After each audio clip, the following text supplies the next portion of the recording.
సుధా సుధా అమ్మ సుధా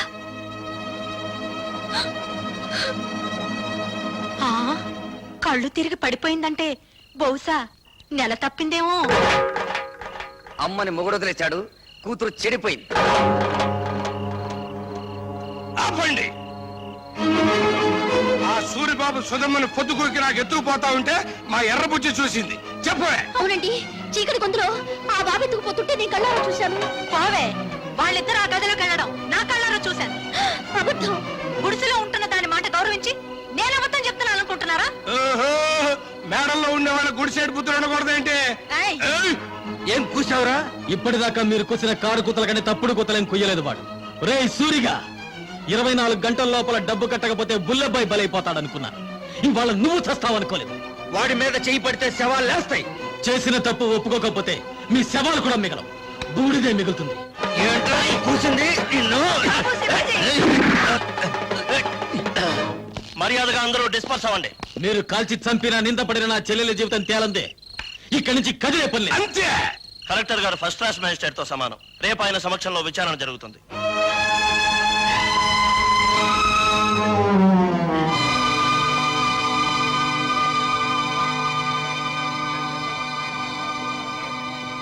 సర్పంచ్ అలా కలెక్టర్ గారికి కేసు ఎవరించు. నాకు తెలుసు. నీ పేరేమిటమ్మా? కలెక్టర్ గారు ఈ ఊరికి కొత్తగా వచ్చారు. నీ పేరు తెలీదట? చెప్పమ్మా. ఆ పిల్ల మెంటల్ కండిషన్ ఎలా ఉందో తెలుసుకోవడానికి ప్రయత్నిస్తున్నాను. మధ్యలో మీరు మాట్లాడకూడదు. నోరు మూసుకోండని కూడా చెప్పొచ్చుగా, మీరు కలెక్టర్ కదా. చెప్పమ్మా, నీ ఇష్ట ప్రకారం వెళ్ళావా? అతను బలవంతంగా తీసుకెళ్ళాడా? నాకు అతనితో పెళ్లి చేయించండి. ఇది నా ప్రశ్నకు సమాధానం కాదు. ఇంకా అర్థం కాలేదండి? నాకు ఆ కుర్రోడితో పెళ్లి చేయండి అంటే ఇష్టపడి వెళ్ళాను, అంత ఫినిష్ అని చెప్పినట్టేగా. ఇదిగో కలెక్టర్ గారు, అందరూ కలిసి నా చెల్లెలి జీవితంతో చెలగాటమాడుతున్నారు. నా చెల్లెలికి న్యాయం జరగకుండా ఈ కర్ర దాటి వెళ్తే ఇక్కడ ఊరుండదు, వల్లకాడుంటుంది. కలెక్టర్ తో ఎలా మాట్లాడాలో ముందు తెలుసుకో. క్షమించండి కలెక్టర్ గారు, అన్నని కలెక్టర్ చేయడం కోసం వాడు చదువు మానేశాడు. మాట్లాడటం చేత కాదు. నేను చెబుతున్నాను వినండి. మీరు చదువుకున్న చదువులు మీకేం నేర్పించాయో గాని మేం నేర్చుకున్న నీతులు మాకు కొన్ని నేర్పించాయి. ఆస్తి పోతే కూలి చేసుకుని బతుకుతాం, ఆత్మాభిమానం పోతే పోతే ఇక్కడ జరిగేది ఆత్మహత్యలు కాదు, హత్యలు. భయపెడుతున్నావా? బుజ్జగించే వయసు కాదు కదా. ఆ అమ్మాయి పెళ్లి చేయమని అడుగుతోంది కదా. వాడు ఎత్తుకుపోయాడని చెప్తున్నాం కదా. సాక్ష్యం? నేను నా కళ్ళ ముందే సూరిబాబు సుధమ్మను ఎత్తుకుపోయాడు. నిన్నడగలేదు. చూసిన వాళ్ళు సాక్షి వద్దని సోహన్నాళ్ళు అడుగుతారేండి బాబు? ఏమ్మా, నువ్వే అతనితో కలిసి రూమ్ లోకి వెళ్ళావా, లేక అతను నిన్ను ఎత్తుకుపోయాడా? మా ఇద్దరికి పెళ్లి చేయండి. ఇంతకంటే ఆ పిల్ల ఏం చెబుతుందండి? విషయం అర్థం కాలా? అయినింటి ఆడపిల్లని ఇంతకంటే ప్రశ్నించడం మంచిది కాదు. కాబట్టి ఈ ఇద్దరి పెళ్లికి ఏర్పాటు చేయమని తీర్పు చెప్తున్నాను.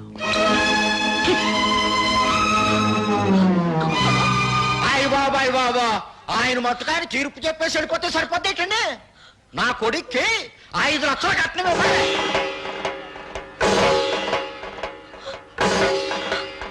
పేపర్ పాపం వాళ్ళు ఎక్కడ ఇవ్వగలరా 5 లక్షలు కట్నం? అందరూ వాటాలు వేసుకుని పెళ్లి చేద్దాం. నా వాట 10,000. లెసపలికి తల్లి చెల్లి, నా వాట 5,000. నాన్న నీ వాట? పందిరేసుకోవడానికి తాటాకులు ఇస్తాను. రండి బాబు రండి, అందరూ చందాలు ఇవ్వండి. ఈ చెడిపోయిన దానికి పెళ్లి చేద్దాం. నా సంత 30 రూపాయలు.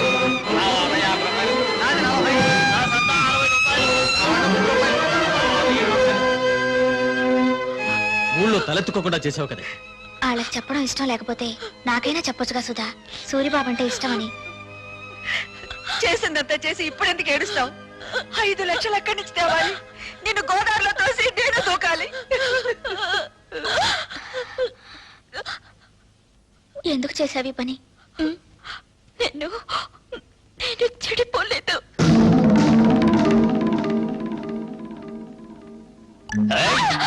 అరిచావంటే చంపేస్తా. నువ్వు అక్కడే కూర్చో, నేను ఇక్కడే కూర్చుంటాను. పిచ్చి పిచ్చి వేషాలు వేసావంటే ఇక్కడే భంచిక్ బొమ్మ అనిపిస్తా. నేనిక్కడే కూర్చుంటాను. మీ అమ్మ, ఊరు జనం అంతా వచ్చిన తర్వాత గొడవ జరుగుతుంది కదా, నేనే వెళ్ళి తలుపు తీస్తాను. నాకు పెళ్లి చేయండి, నాకు పెళ్లి చేయండి అని ఎందుకు చెప్పావే? నేను చెడిపోలేదంటే మీరు నమ్ముతారమ్మా, కానీ ఊరు నమ్మదుగా. అందుకే చెడిపోయిందని కుటుంబంగా మన కుటుంబం ముద్ర పడకూడదని నేను ఆ దుర్మార్గుడిని. అత్తయ్య, సుధ చెప్పింది కరెక్ట్ అత్తయ్య.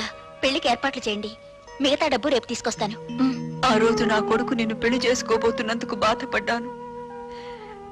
ఈ రోజు నువ్వు ఆ వెధవని పెళ్లి చేసుకున్నందుకు బాధపడుతున్నానమ్మా. పర్వాలేదు అత్తయ్య, పెళ్లికి రెడీ చేయండి. ఇంకా పెళ్ళేంటి? ఆ సూర్యగాని రచ్చబండ దగ్గరికి తీసుకొచ్చి పచ్చడి పచ్చడి చేసి ఈ నిజం చెప్పిస్తా. ఆగు బాబు, పుట్టలో పాములాగా కొంపలో నేనుండాను కదా, ఉపాయం ఏదో నా చెవిలో పారై అపాయం సంగతి నే చూసుకుంటా.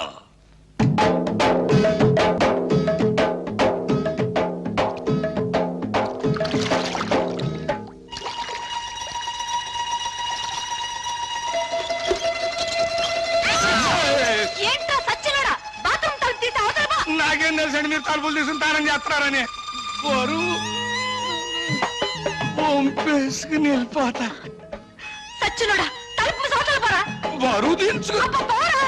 ఛీ! వంపేసుకు. జాగ్రత్తగా తీసుకెళ్ళండి. బాయ్. జాగ్రత్త బామర్తి, అందులో ఒక్క రేకు కూడా కింద పడ్డారు వీల్లేదు. నాకెందుకో భయంగా ఉంది బావా. ఎందుకు? నువ్వు చేసిన పనికి మీ నాన్నని భంచిక్ బొమ్మ చేస్తాడేమోనని. నా జడ్జనగర్ జనైనా సరే నేను మాత్రం సాధించాల్సింది సాధించాను. బావోయ్, మనోడు వార్త గాని ఫోటో గాని పేపర్ లో పడలేదు. రేయ్, నువ్వు ముయ్యకపోతే నీ ఫోటో పేపర్ లో పడద్ది. నాన్న జోగిరీలు, ఈ దండ వేసిన ఆశ్రదించు. ఏమిట్రా ఈ పిచ్చానందం? ఏముందండి, సూర్యోదయం అయ్యే లోపల శివాజీ గారు మనోడు తలకాయ తీసుకెళ్లేదు కదా, అందుకని. నిజమే నిజమే. నమస్తే నాన్న. పిచ్చి నాయన, నా కొడుకు మీద చేయి వేయడానికి వాడికి ఎన్ని గుండెలు? అవును, పోయేది నా తలకాయ కానీ నీ తలకాయ కాదుగా, అందుకే నా జాగ్రత్తలో నేనున్నాను. ఏం చేసావురా? 5,000 బస్తాల ధాన్యాన్ని ధాన్యాన్ని శివాజీకిచ్చి ఇచ్చి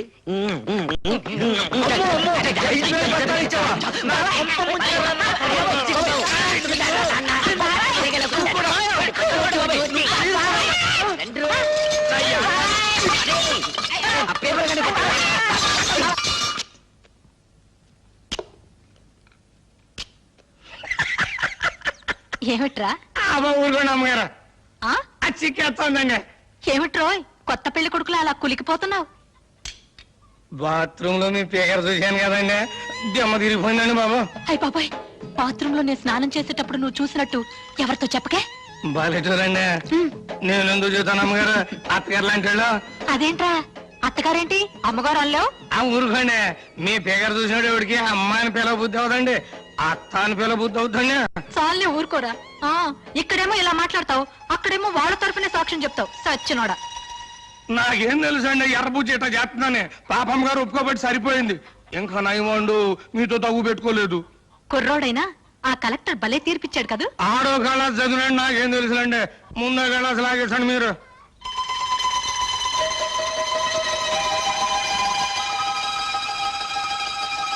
రేయ్, ఈ పూట ఇక్కడే భోంచేసాడు. మీరు అడిగినా వదులుకుంటాను ఏంటండి. పిచ్చ సన్నాసి. ఆ, అబ్బా, కడుపులో తిప్పుతుందేంటి? ఏంట్రా, కురుడి నీళ్ళ? భలే చూడండి, మీ ముందే కదా లేక కొబ్బరికాయ కొట్టాను. సర్లే.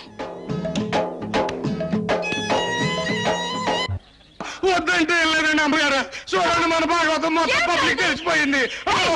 చీకటి పడితే ఎక్కేది మంచుల మీదను, నిందలేసేది ఎదుటోళ్ళ కుటుంబాల మీదను. చెడింది నా చెల్లి కాదురా, నీ తల్లి చెల్లి. రా దిగు. వీడి తల్లి చెల్లి రా, నీ బతుకు బంచికి బంచేస్తారా.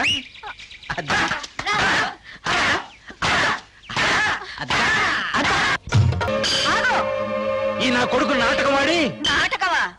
ఏ, నా కూతురు సూరిబాబుతో గదిలో నుంచి బయటికి రాగాలేంది? నీ పెళ్ళం పాలేరుతో మంచం మీద కనపడితే నాటకం అయిందా?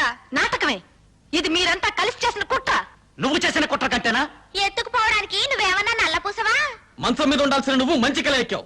దేవుడు, నువ్వే చెప్పింది కుట్ర. కుట్ర ఏంటండి బాబు, ఇదేంటండి అమ్మగారు, మీరే కదండి రాత్రి మంచి హ్యాపీగా ఈ గాజు ఇచ్చారు. ఎందుకు అంత కోపం? నా కాబోయేమో తన్నుకు పోయించాక మిమ్మల్ని అందరినీ మర్డర్ చేస్తా. ఎందుకయ్యా మర్డర్లు? నా కూతురి కేసు ఇదే రచ్చబండ దగ్గర కలెక్టర్ తో విచారణ జరిపించారు కాబట్టి నీ పెళ్ళాం కేసు ఇదే రచ్చబండ దగ్గర విచారణ జరిపించాలి. తల్లి చెల్లు గల్లీ గల్లీ లెవెల్లో పోయింది పరువు, జిల్లా లెవెల్లో పోగొట్టుకోవద్దు, పాలేరుడు చిన్న అనే లెవెల్కు తీసుకురావద్దు. నిజం చెప్పే తల్లి చెల్లు. అవును, ఇదంతా నేనే చేశాను. ఈవిడ కూతుర్ని ఎత్తుకుపోమ్మని సూరిబాబుతో నాటకం ఆడించానని చెప్పి నన్ను ఇలా మోసం చేసి. సంతోషం, ఒప్పుకున్నావు కదా. విన్నారా, మీరంతా విన్నారా? నా కూతురు నిర్దోషని తన నోటితో తనే ఒప్పుకుంది. ఏమ్మా, పెళ్లికి ఎదిగిన కొడుకున్న నువ్వే అవమానాన్ని తట్టుకోలేకపోతే పెళ్లి కావాల్సిన నా కూతురు ఏమైపోవాలి?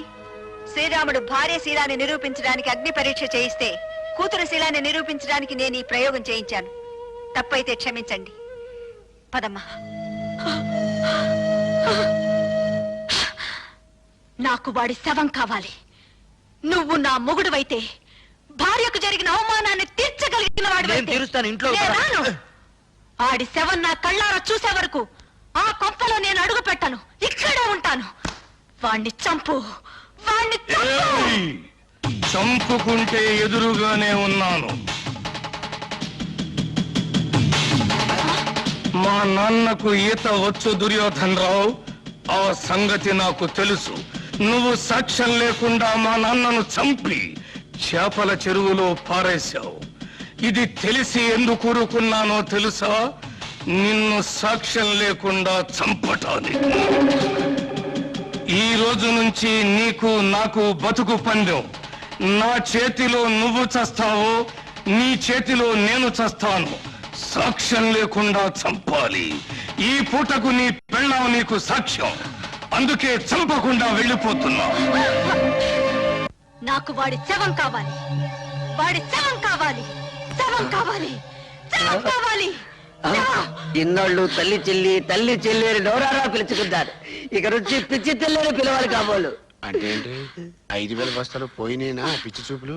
ఆ మంచం మీద పోస్ట్ తర్వాత ఈ పరిస్థితికి వచ్చిందండి. ఆ అవమానంతో హార్ట్ అటాక్ వచ్చి వస్తుందేమోనని భయంగా ఉంది. ఆ భీముడు వాడి పేరు వినపడితే చాలండి ఈ టైప్ లో జరిపిస్తూ ఉంటుంది. కేసు మీరు చూసుకుంటానంటే వాడిని మర్డర్ చేయిస్తా. వద్దయ్యా, వాడు నీ పెళ్ళాంతో మంచం మీద ఉండటం ఊరు మొత్తం చూసింది. ఇలాంటి సమయంలో వాడిని ఫినిష్ చేస్తే ఊరంతా వాడిని నువ్వే చంపించావని సాక్ష్యం చెప్తుంది. మరి దాన్ని అవమాన భారం నుంచి ఎలాగయ్యా తప్పించడం? కిందటేడు పురుగు పట్టిందని పత్తి రాలిపోతే గుంటూరు జిల్లా రైతులు చాలా మంది ఆత్మహత్య చేసుకున్నారు, గుర్తుందా? అవును. ఆ చేలల్లో జల్లిన మందు అండర్ గ్రౌండ్ లో దాచిపెట్టా, కేసు రాకుండా. అవును. మా నూరు పంచాయతీ మీ చేతిలోనే ఉంది కదా, మరి ఇంకెందుకు ఆలస్యం? ఆ మందు ఊళ్ళో ఉన్న రైతులు మొత్తానికి బట్వాడా చేయించేయి. ఆ దెబ్బతో పత్తి రైతులంతా గుండె పగిలి చస్తారు. మావిడి గురించి మాట్లాడుకోవడం మానేసి ఆ విషయం గురించే మాట్లాడతారు. లెగ్స్ పట్టుకుంటాను. చెప్పు భీముడు, నా తల్లి చెల్లిని నువ్వు మాయ చేసి ఎత్తుకెళ్ళావా, లేక నా తల్లి చెల్లి నిన్ను చూసి చిత్తయి మమ్మల్ని చెత్త చెత్త చేసిందా? చూడు బాబు, నిజం చెప్పకపోతే నాకు పాపం, నిజం చెబితే మీ కుటుంబానికి శాపం. పాపము శాపము ఇంకా అర్థం కావా? బావిలో పూడి తీసినంత శుభ్రంగా చెబుతాను. నేను చెప్తాను పిల్లబ్బాయ్. వస్తున్నాను. దా దా దా చెప్పు. ఇప్పుడు ఇప్పుడు పంచాయతీ ఆఫీస్ అదే కదా? అదే. మీసాల భీముడి వెళ్తుంటాడు కదా? అక్కడే వెళ్తాడు. మీ అమ్మ అక్కడ కూర్చుని ఉంటది కదా? అక్కడే కూర్చుంటుంది. అయ్యి బాబాయ్, నేను చెప్పలేరు బాబాయ్. ఏయ్, చెప్పరా. పంచాయతీ ఆఫీస్ అదే కదా? అదే. మీసాల భీముడి వెళ్తుంటాడు కదా? ఇదే. మీ అమ్మ అక్కడ కూర్చుని ఉంటది కదా? అక్కడే నేను చెప్పలేరు బాబాయ్, నేను చెప్పలేరు. ఒరేయ్, చెప్పరా. ఒరేయ్, నా చెప్తాను. కొడుకా. నీకు హార్ట్ అటాక్ లేదు కదా? లేదు. నీ కాబోయే చిన్నాన్న, ఆ, నీ తల్లి చెల్లి ఆ. ఫస్ట్ నైట్ జరిగింది నా కొట్లోనే బాబోయ్. నా కొట్లోనే బాబోయ్, నా కొట్లోనే. తల్లి చెల్లి. బాబోయ్, నువ్వేం బెంగెట్టుకోకు. ఆ పురుగుల మందులు అన్ని శివరావు గారి మొత్తానికి పంచి పెట్టేశాను. వాళ్ళేమో పత్తిశాల మీద జల్లేశారు. ఈవేళ రేపు పత్తి పూలు అన్ని పట్టుకొని రాలిపోతాయి. ఆ విషయం పేపర్ లో పడిపోద్ది. ఊరుకో బావ, నల్లటివన్నీ చిక్ బొమ్మలు కావు, తెల్లటివన్నీ చిక్కులు కావు. ఏమిట్రా గొడ్డలు నడుపుతున్నావు? అయ్యో నాన్న, ఏడవకుండా చెప్పు. ఇది పట్టుకో.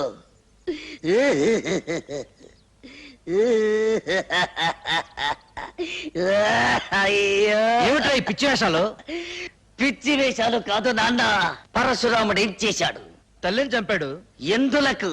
ఆవిడ శీలం మంచిది కాదని. నేను కూడా తల్లి చెల్లిని. నీకేమైనా పిచ్చెక్కిందా? అయ్యో పిచ్చి తండ్రి, ఇప్పుడే జాకీ ఒక అశుభవార్త చెప్పాడు. ఏమని చెప్పాడు రా? ఆ నల్ల భీముడు నా తల్లి చెల్లిని జాకెట్ల కొట్లో పెట్టి ఈ అమ్మ కడుపు మాడ. ఈ వార్త బయట ఎవరన్నా విన్నారంటే మనందరూ ఆ పురుగుల ముందు తాగి చావాలిరా. నోరు మూసుకో. కల్తీ ముందు పసుపు రాలిపోయిందిరో.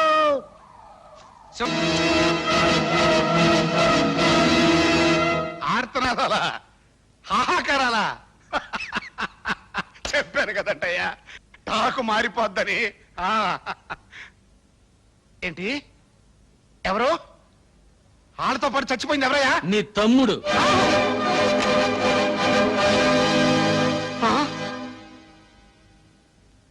కడసారిగా నీ తోడబుట్టిన వాడి శవాన్ని నీ కంటికి చూపించడానికి తీసుకురాలేదు.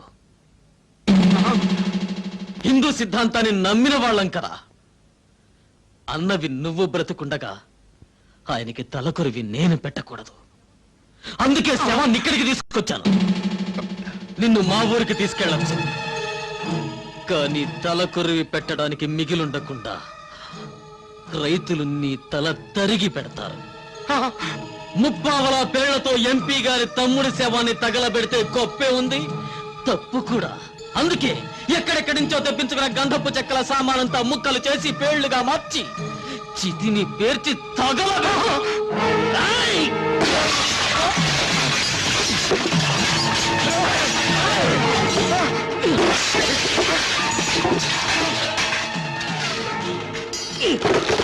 కింద నేనెత్తే పైన పెట్టేబే. పైన వీర శివాజీ దెబ్బ, కింద నల్ల భీముడి దెబ్బ. ఏది బాగుంటుందో నువ్వే తేల్చుకోరా నీ అబ్బా.